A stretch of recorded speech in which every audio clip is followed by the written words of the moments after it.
Cuando comenzamos nuestro estudio, en toda esta sección, hablamos sobre pastores y líderes no solo teniendo respuestas, sino haciendo preguntas. Y aquí tenemos que hacer una pregunta importante. ¿Qué es el Evangelio? Hay muchas opiniones, ideas. La gente ha establecido escuelas y teologías sobre diferentes enfoques. Y sin embargo, las Escrituras lo dejan muy claro. ¿Qué es el Evangelio? El Evangelio es el único mensaje que tenemos que predicar. Podemos enseñar muchas cosas, pero todo debería conducir al Evangelio.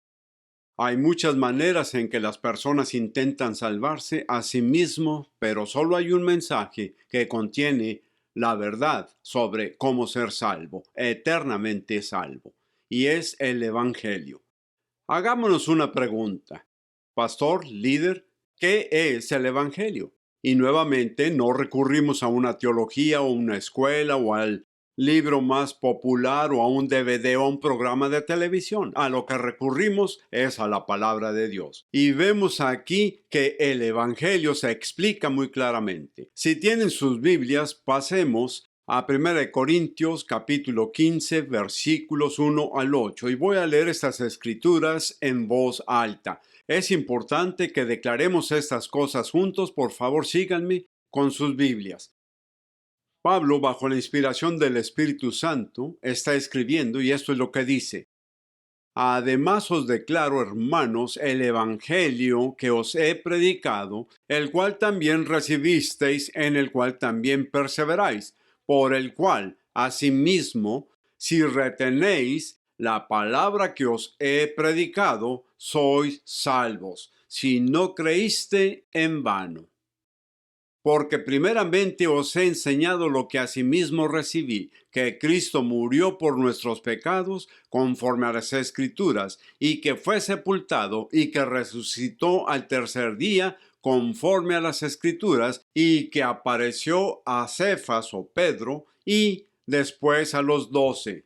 Después apareció a más de 500 hermanos a la vez, de los cuales muchos viven aún. En otras palabras, todavía están vivos. Y luego continúa diciendo, y otros ya duermen. En otras palabras, algunos han fallecido, pero la mayoría de ellos todavía están vivos. Después apareció a Jacobo, después a todos los apóstoles, y al último de todos, como a un abortivo, me apareció a mí. Y Pablo aquí se está refiriendo a sí mismo.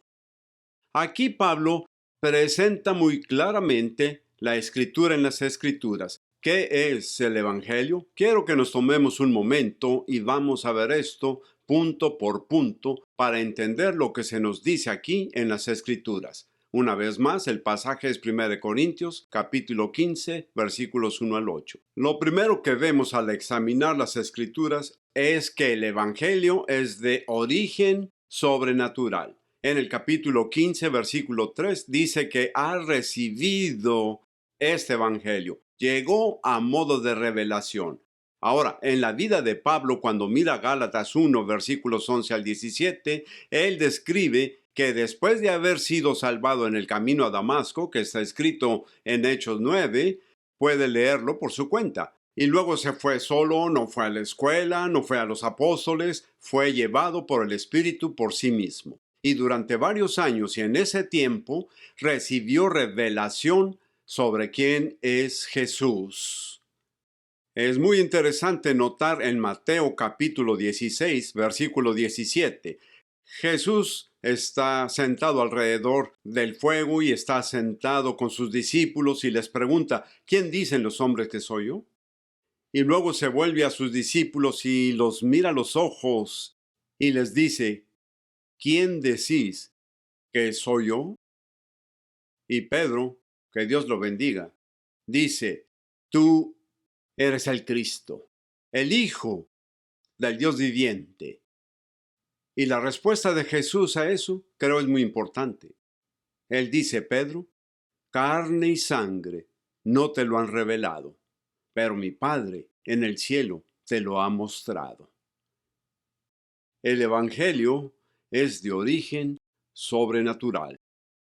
Este es un punto de partida primario y fundamental para una correcta comprensión del Evangelio en las Escrituras. También revela la naturaleza y la misión de Dios sobrenatural y poderosamente por medio de su Espíritu, revelando a Cristo en los corazones de la gente, y que la salvación solo viene por la fe de lo que Cristo hizo en la cruz. Es una parte práctica de cómo funcionamos como iglesia. La iglesia no es un instrumento social. ¿Debería afectar a la sociedad y ser una fuerza contracultural? Sí, pero su origen es sobrenatural y es directamente de Cristo mismo, quien es nuestra fuente. La segunda cosa que vemos aquí en este pasaje es que Cristo murió por nuestros pecados según las Escrituras. Capítulo 15, verso 3. Este Dios hombre, este Dios Jesús, Dios el Hijo, vino y nació en carne humana, un milagro. Él todavía era Dios, pero también era completamente hombre. Él vino y realmente murió por nosotros. No entró en coma, no se mareó ni se desmayó. No lo sustituyó de repente y milagrosamente por Judas o alguien más en la cruz. Fue Jesucristo, Dios el Hijo en la carne, quien murió personalmente por nuestros pecados.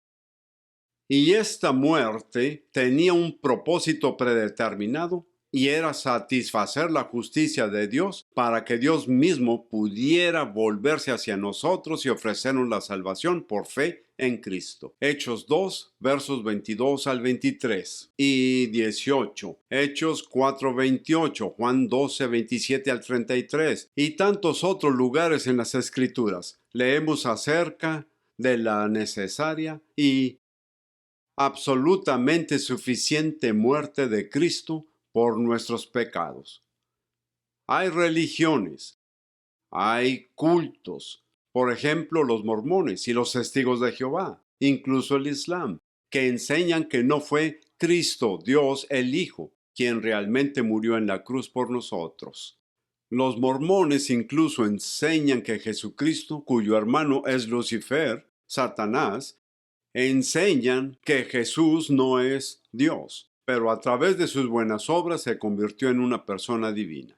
Bueno, si la persona que murió en la cruz no era perfecta y perfectamente justa, esa muerte sería insuficiente para pagar nuestros pecados. Todo esto se desmorona en función de cómo ve a Cristo ser. Y aquí nuevamente, por ejemplo, con los mormones hablarán sobre, bueno, somos cristianos, creemos que Jesús es el Cristo, pero en realidad no creen que sea Dios. Es importante que comprendamos claramente lo que las Escrituras nos dicen y nos enseñan. Cristo murió por nuestros pecados según las Escrituras, fue profetizado desde Génesis capítulo 3, versículo 15, y a través de casi todos los libros del Antiguo Testamento vemos una profecía directa con respecto a la muerte de Cristo. Por ejemplo, en Isaías 53, o vemos un tipo profético, un símbolo profetizando la muerte del Hijo de Dios por nosotros. Por ejemplo, en la Pascua, donde el ángel de la muerte pasó sobre los hijos de Israel cuando pusieron la sangre de un cordero sin mancha en los postes de las puertas y en el dintel o el soporte de arriba. Y cuando mira eso realmente hace el símbolo de una cruz. Ese fue un tipo profético de la venida de Jesucristo por nosotros. Cuando decimos que murió de acuerdo con las Escrituras, desde el comienzo de la caída del hombre, Dios comenzó a poner en marcha su plan de redención y salvación para la humanidad. Ahora, el tercer punto en el Evangelio, en el capítulo 15 de 1 Corintios, es que Jesucristo fue sepultado y la gente dice, ¿por qué eso es importante? Porque su muerte física era una realidad literal.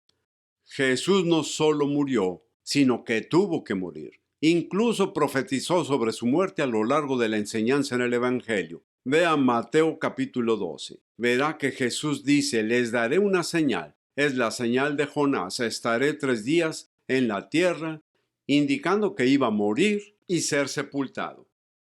Jesucristo fue enterrado porque murió literalmente, físicamente, y murió por nuestros pecados. Hebreos 2, versículo 9. Y los versículos 14 al 18 de Hebreos 2 explican por qué tuvo que morir por nosotros. Son hermosos pasajes y lo animo a que los lea.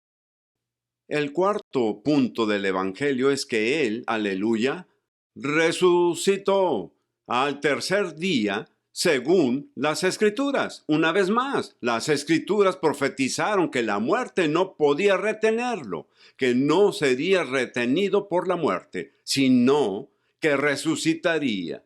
Es muy importante notar en el griego de este pasaje que indica que Él no solo resucitó, sino que también sigue resucitando.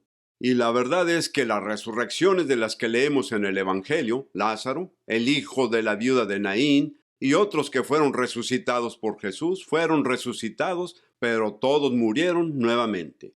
Morirían para pasar de esta corrupción mortal a la inmortalidad. Pero nuestro Salvador no solo murió y luego resucitó por el poder de Dios dentro de él, sino que todavía sigue resucitando hoy. ¡Aleluya!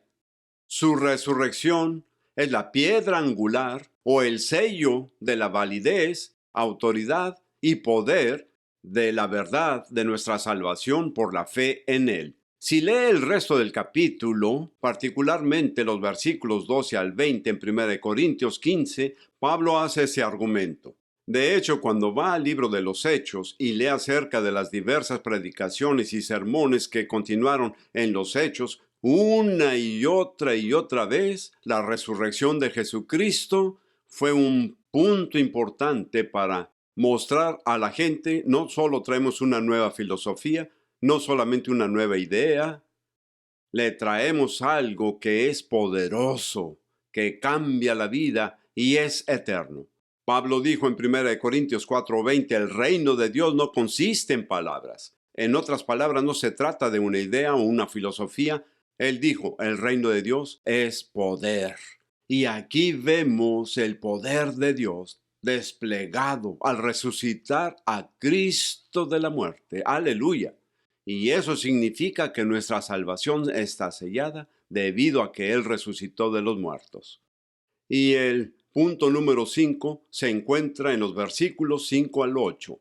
Pablo dice aquí que Cristo fue visto. Eso no es una historia, no es una fábula, no es una buena idea que la gente pensara, bueno, ¿no sería maravilloso si realmente no muriera, que todavía estuviera vivo? Y hay historias incluso hoy en día de novelistas populares que intentan ganar mucho dinero con la idea de que Jesucristo se casó y compró un departamento y vivió en la costa y tuvo una vida agradable. Bueno, adivine qué, realmente murió y tuvo que morir para pagar por nuestros pecados. Y realmente lo hizo. Fue resucitado por el poder de Dios para afirmar la validez, autoridad y poder de nuestra salvación. Pablo aquí afirma que hubo muchas personas que vieron a Cristo resucitado de entre los muertos. Lo conocieron en su cuerpo resucitado y poderoso, su cuerpo inmortal. Pablo, por revelación, conoció a Jesucristo, el Cristo resucitado, en el camino a Damasco. Él habló con muchas otras personas que fueron testigos reales de la resurrección de Cristo. Aquí estamos viendo algo que es críticamente importante, que no solo nos muestra lo que Dios pretendía, sino que luego fue testigo de personas que lo vieron por sí mismos.